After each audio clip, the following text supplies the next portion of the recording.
Cube Radio. En direct à LCN. Maintenant, le moment de notre rendez-vous avec Guillaume Lavoie. On va aller le rejoindre dans les studios de Cube. Bonjour, Guillaume.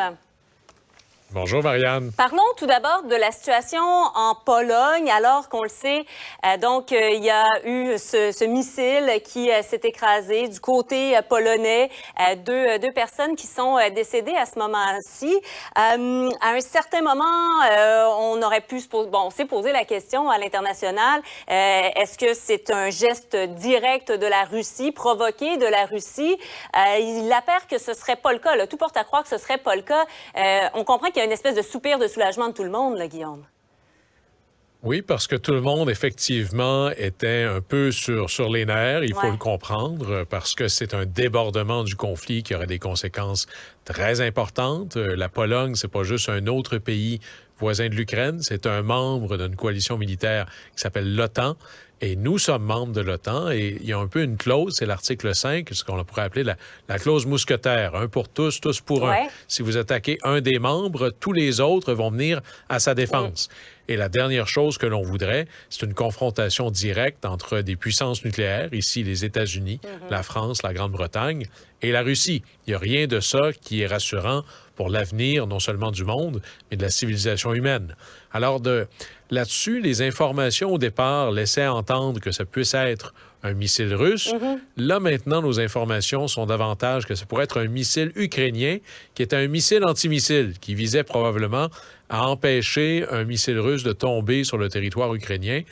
Mais dans tous les cas de figure, la bonne nouvelle dans tout ça a probablement été un certain calme et retenu du côté américain, par contre. Une prudence. Du côté polonais. Parce que Joe Biden le disait, il citait là-dessus une citation particulière de John F. Kennedy où il disait « Il y a une chose de pire que de devoir faire une guerre obligée, c'est de devoir faire une guerre accidentelle ou sur des raisons qui n'ont pas été bien planifiées. » Parce qu'il y a un jeu, et ça avait été le drame de la Première Guerre mondiale, cette espèce de jeu de domino, de conséquences obligées dues à des alliances.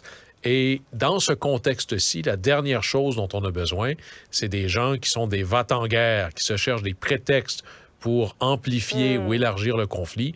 Au contraire, peut-être même si ça avait été un missile russe, peut-être que la Russie aurait pu prendre elle-même les devants en disant « c'est une erreur pour laquelle nous prenons notre responsabilité et ceci n'aurait pas arrivé ». Et ça permet de remettre un peu le tube dans la pâte dans le tube dentifrice pour au moins essayer de confiner ce conflit-là sur les bases actuelles.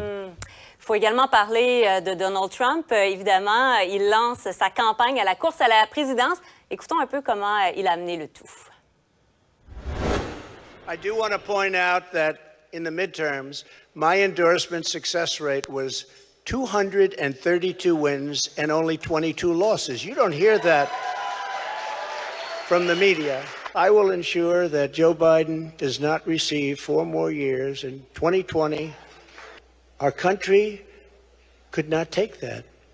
And I say that not in laughter. I say that in tears. In 2020, I received the largest number of votes of any sitting president in history by a lot.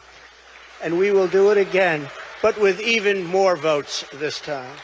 Guillaume, est-ce qu'il veut contrecarrer ses adversaires potentiels ou se mettre à l'abri de ses ennuis judiciaires en se lançant tout de suite?